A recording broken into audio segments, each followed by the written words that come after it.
Why did I fall for Wim Hof and Andrew Huberman? It's a question that honestly recently been doing a lot of soul searching over, because my career has been, largely based on at first debunking charlatans, looking at conspiracies, looking at problems in big pharma, writing about them, writing about organ trafficking, writing about cults. And then I found these two people who seem to be sort of revolutionary in their ability to open my understanding about the limits and the possibilities of the human body. And I have endorsed both of them very strongly. Wim Hof in my book, What Doesn't Kill Us, that has sold roughly 300,000 copies around the world. And the Wedge, where I endorsed Andrew Huberman, went to his lab, and I sort of credited him for opening my eyes up to the scientific principle that I've come to call the wedge, or at least the physiological mechanisms that make that work, and to some degree the placebo effect work. And we live in this world right now which is incredibly, incredibly confusing. We have billions, maybe trillions of dollars in sort of a medical industry that has really serious ethical problems to it, that has obviously we have the Sacklers, we have pain management, we have this chronic illness industry that doesn't seem to fix things. And I'm me, just like you, I'm looking for answers, trying to find like natural ways to deal with the body. And when I find something that's really promising, that opens my eyes, that changes my way I view the world, I get excited about it. Like when I met Wim, I was expecting him to be a charlatan guru who was going to get people killed because he was promising them superpowers. That was basically the plot of my book, The Enlightenment Trap, where I looked at sort of Tibetan Buddhist teachers who were teaching you that you could do crazy, insane sort of spiritual feats with your mind and prayer and meditation. It turned out really bad for people in that book. And Wim was offering the same thing, essentially. From the outside, it looked like the same thing, sitting on icebergs, whatever. The short of this, and many people probably already know this story, as I went out, I met him, I tried his method, and my life changed in an instant. I climbed up mountains in my underwear. I sat in ice baths and did all these things that were pretty big and life-changing. And afterwards, I had this autoimmune illness that went away. I climbed up Mount Kilimanjaro in negative 30-degree weather. There was some sort of real kernel of truth here, something that really worked. And I was just so excited. And I wrote, eventually, What Doesn't Kill Us. I did 300 interviews in support of Wim Hof. I was on Dr. Oz, which is its own sort of crazy thing that happened, but it did.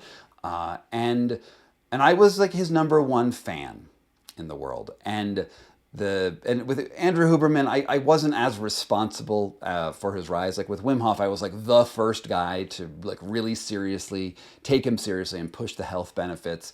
With Andrew Huberman, I did write about those things, but I didn't start this cascade that sort of put him on Joe Rogan and then made him blow up. I was sort of incidental, but I was a strong proponent of both of them, and I knew them personally. I saw their flaws. And actually maybe, that's part of it. With Wim, his flaws were so damn obvious. He speaks like a crazy guy. He's got this big nose that's obviously this alcoholism background. I also saw him blackout drunk, so obviously alcoholism. Smoked like a chimney, ate like trash, and he had the story about the near fatal enema, right, where he sat on a fountain and eviscerated himself, and he abandoned his children. And there's all these bad stories about Wim Hof, and I figured that maybe if people understood what Wim Hof was really about, that they would know that they would never want to be him. They would never put him on a pedestal. They would never make him a guru.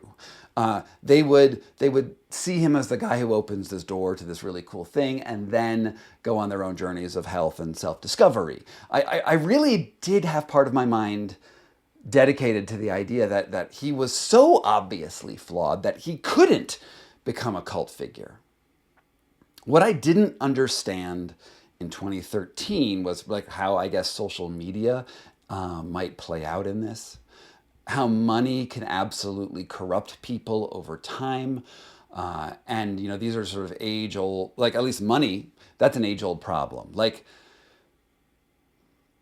here's the thing with Wim, and I guess to some degree Andrew Huberman. When you start to, if you have this kernel of like revolutionary, awesome wisdom, which is so important and obviously true and changes people, you can put that out there, but the attention span of social media goes away really quick, right? You try some ice baths, your life changes, but then what's next, and what's next, and what's next? And what I've seen is that even though there's amazing science to the Wim Hof method, and then Andrew Huberman talks about his amazing scientific research, eventually you sort of run out of steam because there's only so many revolutions that one person has in them at a specific time.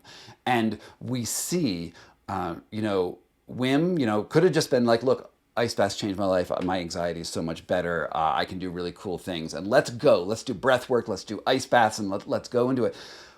But it sort of metastasizes into this stuff can cure everything. Like there's some science that we can prove. And the scientific studies on Wim took at least 2 years to really complete, to go from experiment to publication. But the appetite of social media is let's go, let's go, let's go, let's go, let's keep on pushing the envelope. And there is a requirement on the internet to always put out new stuff. And I think the inevitable trend is when you're on that rise, that you are forced by the algorithm, forced by the attention spans of humans to push credibility, to push more extreme things, to push an image that's not actually attainable by humans. And at the same time, you can't show your negative aspects, right? You can't show weakness. Like Wim Hof has these huge sort of like manic, awesome episodes, and everyone loves hanging out with people who are manic. But the depressive side, no one wants to hang out with them. But on social media, you can just show the manic side. You can just show the fun side. You can just show the overcoming side, and you don't see the downsides of it. And I think as both of these people gained prominence, they started to lose credibility, at least in my mind. Like Andrew Huberman, you know, you can look at this article by Andrea Love, who's an immunologist and a PhD, talking about all the flim-flam science that Andrew Huberman talks about. You know, when he started, he was like dissecting the optic nerve on his Instagram feed. And then he started pushing like why you shouldn't take the flu vaccine and sort of really sketchy takes on diabetes. Obviously his like cold research really does not jive at all with my experiences, and the science that he endorses does not seem very good. But honestly, the Andrea Love article is great. So, go check that out. You can look at all of the places where he sort of pushes credibility.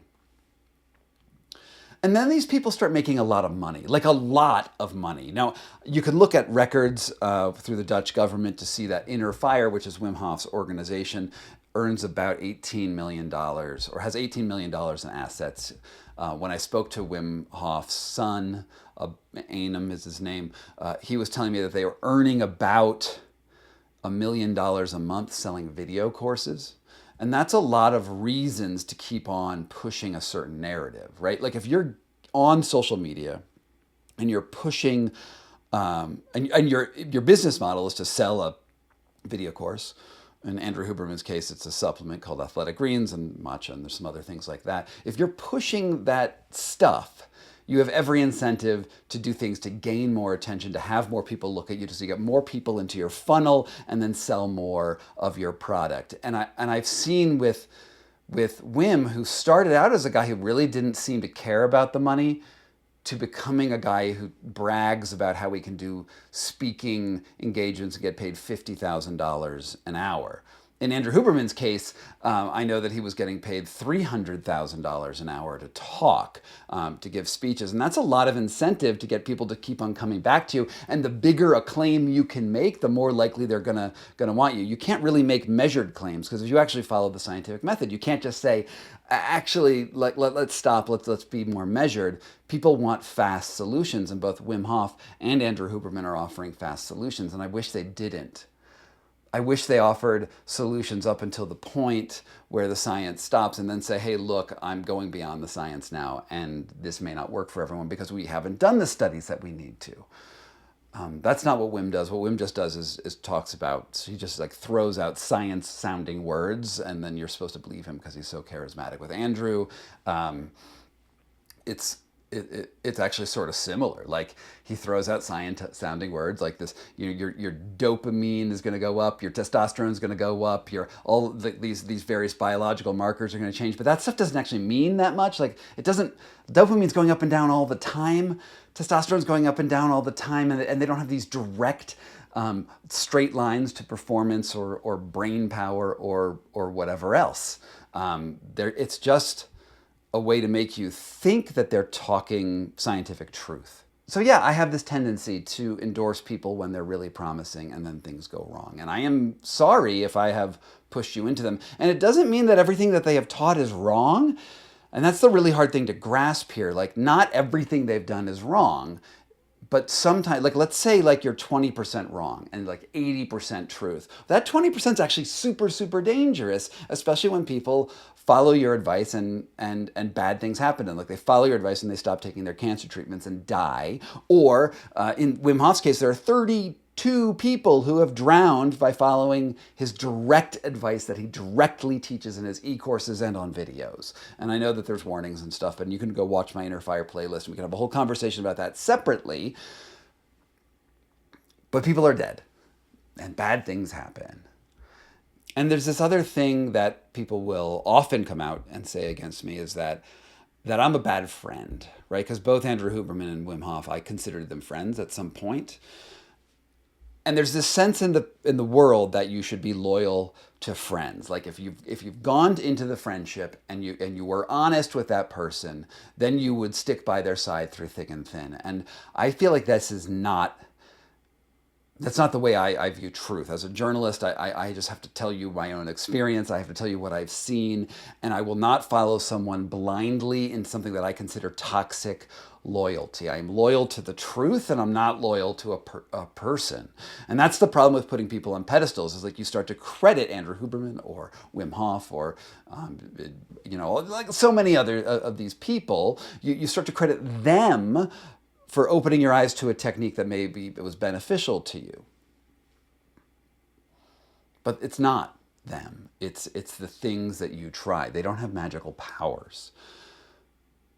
So I will absolutely tell the truth every single time.